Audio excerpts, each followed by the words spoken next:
Hello and welcome to the show with me, Jillian Godsil. Today my guest is James West, who is the CEO of Globe Derivative Exchange. James, welcome to the show. Thanks for having me. No, delighted to have you because I was going through your CV. You have some interesting stuff in your LinkedIn profile. So you got a PhD in biostatistics, which is always going to make me stumble over that word. But then it goes on to say you were an ergodic theory researcher. What is an ergodic theory researcher?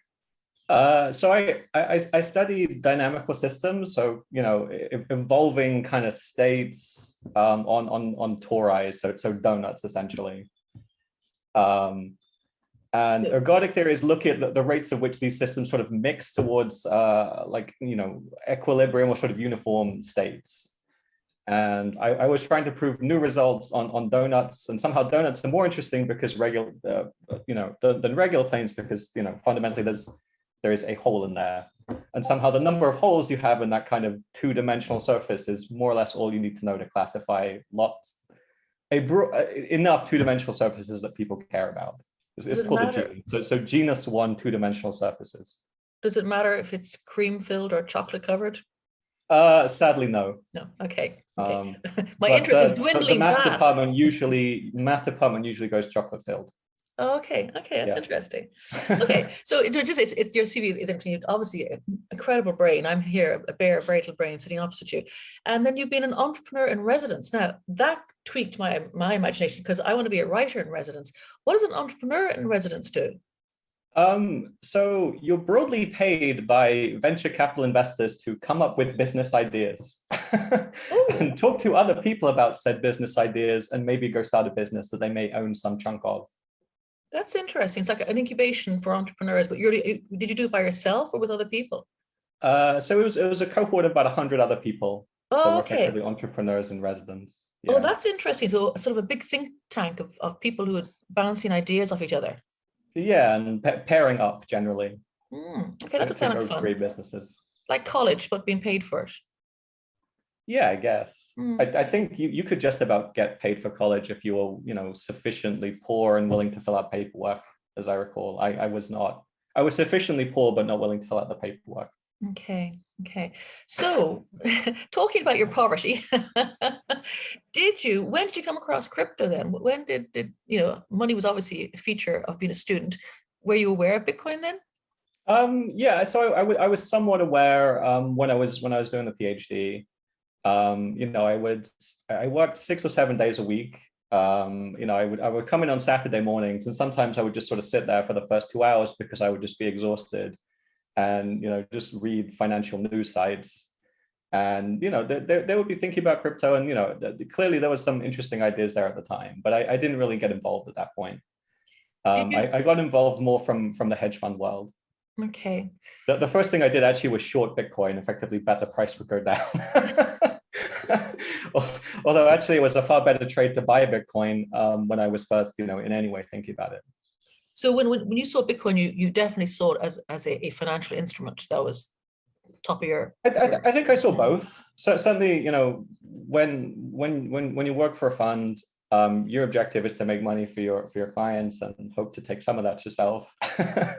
And that was the main angle at that point. But beforehand, it was very much thinking about what a world without government's going to look like and what it's hedging against. Okay, so you were sort of involved in the philosophical thinking behind Bitcoin and what it stands for. I think it's not really emphasized enough these days, right? Like it is a very meaningful kind of a mega hedge against government, and it's I think it's one of the most important transfers of wealth between generations in like the last few hundred years.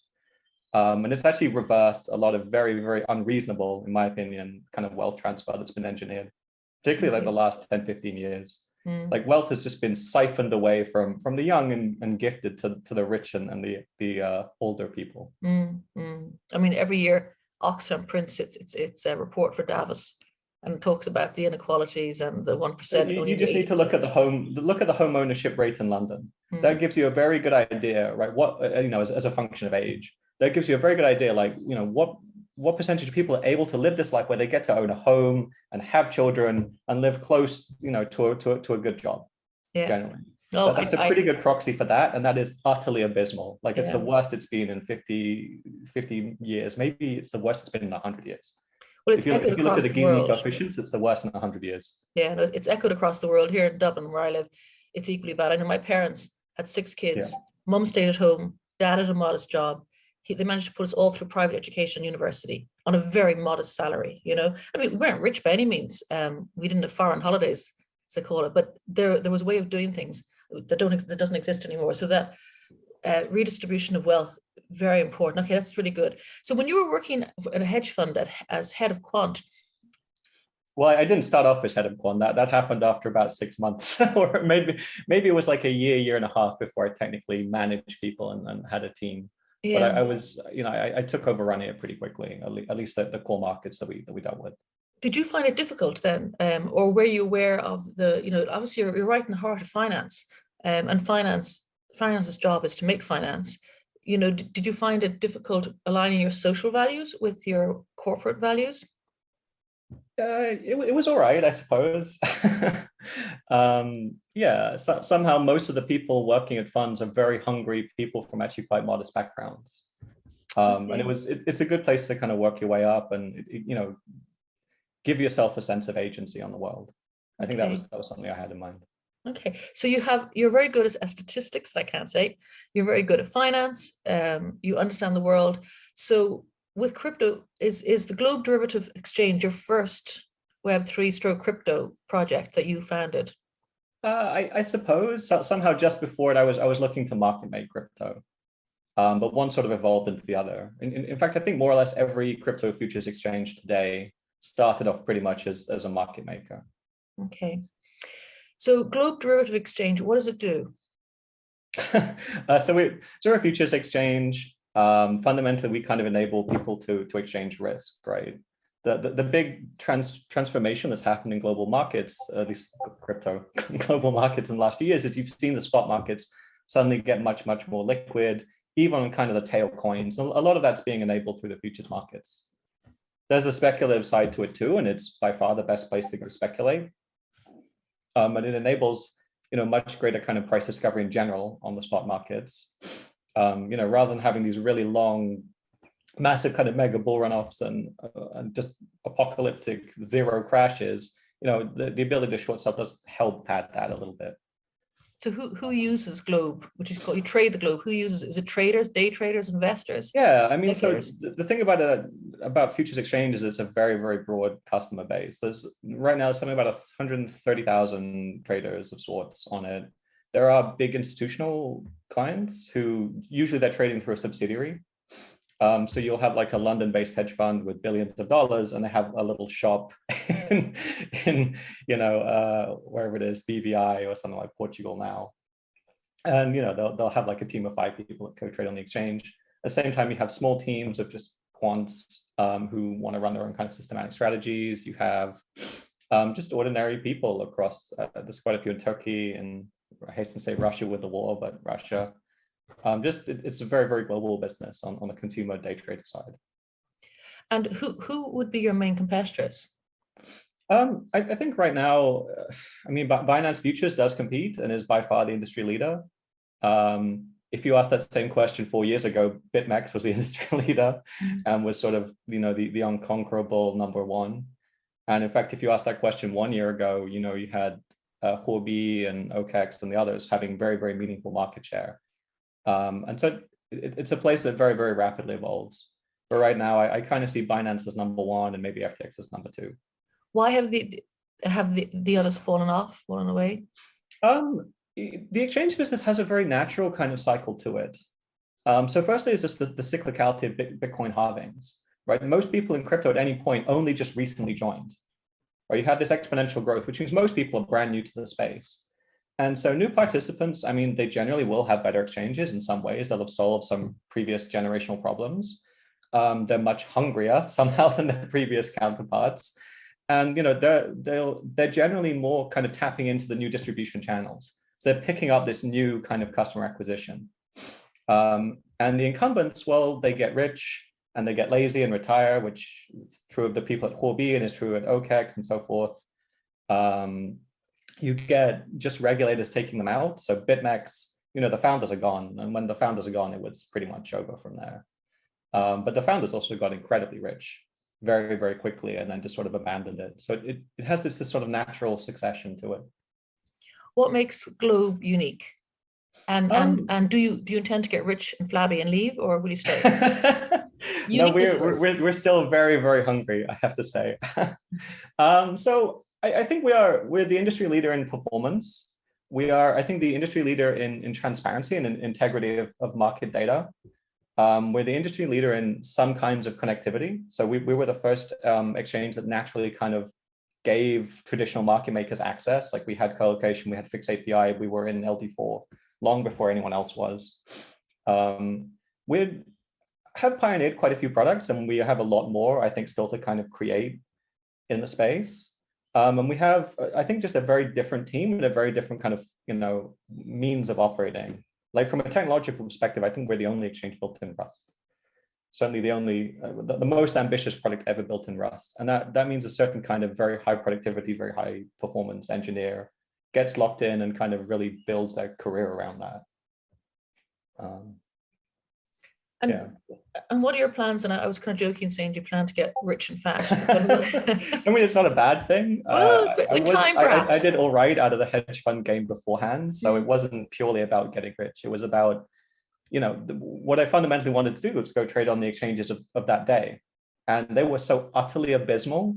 I met their teams, which were actually mostly based in London at the time. And they were abusing the markets. And that was something we just sort of set out to change. And there were a lot of other, I mean, they'd stopped innovating. There were a lot of innovations that were very clearly needed at that time. But I mean, certainly other people came up with some of them before us, or at least popularized some of them before we did. But there's still somehow a lot to do there. And so what's your roadmap then? Like, so beg your pardon, how long are you in business for? When did you set up? I mean, the actual exchange as is today really just launched in, was it March, May, April? Like earlier this year. Okay. Yeah. So there was a long time when we were really just looking at being a market maker. Yeah. And then we did sort of Silicon Valley venture capital. And then, it takes like a year to build an exchange. And then it takes like 6 months or something to do a token sale. And then there's sort of the initial launch and just dealing with the early troubles, and then finally getting to a point, just iterating every single week and building something better to the point where we kind of are at today. And we were saying earlier, you're a third generation or fourth generation infrastructure. What does that mean? I mean, exchanges are just a core infrastructure of crypto. And it's sort of weird today because there's a lot of obsession with layer twos, but exchanges was somehow sort of the original layer twos, right? Fundamentally, it is in some sense a private blockchain, although there's no real blockchain. It's just a message passing system that needs to be private or needs to be extremely cheap because you need to process a huge amount of messages if you want to meaningfully serve liquidity. And people will go there to cheaply get liquidity. What they're fundamentally doing is solve people's need for liquidity, the ability to buy and sell assets. Can you give me an idea of the size of Globe in terms of like users, transactions, volume, and stuff like that? Yeah, I mean, so we're trading like $50 to $100 million daily. We've traded a few billion cumulatively. We have, like I said, I think about 130,000 or so people that have in any way engaged with the platform, and a few tens of thousands have traded. Wow, that's substantial in a short time. Is that the normal sort of growth, or do you think the normal? I mean, the normal growth is death for a crypto exchange, right? It's a game where there have been literally thousands of participants and mostly white labels, right? Most participants didn't build the technology, right? They rented it from someone else. Okay. And then they had no differentiation, and they were all hitting the same marketing channels, and things just went to zero. Even the futures game now does have white labels, but it didn't at the time. Mm. It certainly didn't until maybe 2020, 2021. And so would you consider yourself a builder or a dev or a leader or a strategist, or how do you view your role? I think you have to be all of the above, actually, to be a founder. A founder is probably the right term. Right. So in the early days of Globe, I was, I spent a meaningful amount of my time actually engineering. Like I built maybe a quarter or a third of the original code base. Long since gone, but its legacy and the systems architecture around it broadly remains. I do a lot of strategy stuff now. I spend a lot of time managing people. Yeah. And do you think is this going to be like Now you're a young man. I don't mean this rudely, but is this, it's like your final thing, or what next? You know what I mean? I don't know how to try to push Yeah, you into retirement or anything, but yeah. I think if you ask most people that question in crypto, most are just going to do their one thing and retire. That's look at the data. Mostly people do one generation and retire. mm, Um, I don't think that's what I'll do. I think we're about halfway through that kind of one, or maybe it's split over two generations. It's 7 years is usually about the right time to kind of the right duration to build up a big business. But no, there are lots of things I kind of care about doing, and the money you kind of generate from it. You know, we reinvest about 10% of revenue currently. into Um, what? Into the business. no, sorry, we reinvest fully into the business. Okay. I mean fully reinvest into the business, but we reinvest about 10% of revenues into things that we care about to try and shape the world. Oh, like so, So philanthropic. venture opportunities or research or that kind of thing. Okay. Okay. Um, Interesting. Well, it does give you an ability, obviously, with a successful crypto business, to spend money on things that you find are important. You know, cats and dogs homes and whatever the or new I mean, didn't get the that things I animal think vibe. about, I think about longevity quite a bit. So Mm, if you look, I have at least one research paper in longevity, which is actually in probably the best journal I managed to publish in, which is about the third best journal as it goes.